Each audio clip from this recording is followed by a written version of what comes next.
In recent decades, public confidence in our institutions has declined. Our governing class has often been paralyzed in the face of obvious and pressing needs. The American dream of upward mobility seems out of reach for some who feel left behind in a changing economy. Discontent deepened and sharpened partisan conflicts. Bigotry seems emboldened. Our politics seems more vulnerable to conspiracy theories and outright fabrication. We've seen our discourse degraded by casual cruelty. At times it can seem like the forces pulling us apart are stronger than the forces binding us together. Argument turns too easily into animosity. Disagreement escalates into dehumanization. Too often we judge other groups by their worst examples, while judging ourselves by our best intentions, forgetting the image of God we should see in each other. We've seen nationalism distorted into nativism. We've forgotten the dynamism that immigration has always brought to America. Our identity as a nation, unlike many other nations, is not determined by geography or ethnicity, by soil or blood. Being an American involves the embrace of high ideals and civic responsibility.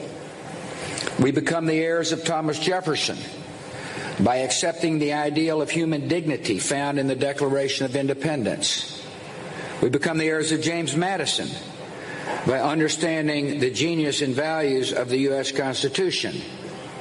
We become the heirs of Martin Luther King, Jr. by recognizing one another not by the color of their skin, but by the content of their character. This means that people of every race, religion, ethnicity can be fully and equally American. It means that bigotry or white supremacy in any form is blasphemy against the American creed.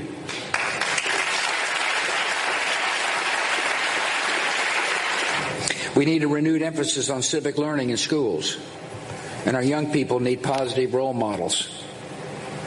Bullying and prejudice in our public life sets a national tone, provides permission for cruelty and bigotry, and compromises the moral education of children. The only way to pass along civic values is to first live up to them. It's the great advantage of free societies that we creatively adapt to challenges without the direction of some central authority. Self-correction is the secret strength of freedom. We are a nation with a history of resilience and a genius for renewal. Right now, one of our worst national problems is a deficit of confidence. But the cause of freedom justifies all our faith and effort. It still inspires men and women in the darkest corners of the world. It will inspire a rising generation. The American spirit does not say we shall manage or we shall make the best of it. It says we shall overcome. And that is exactly what we're going to do with God's help. Thank you.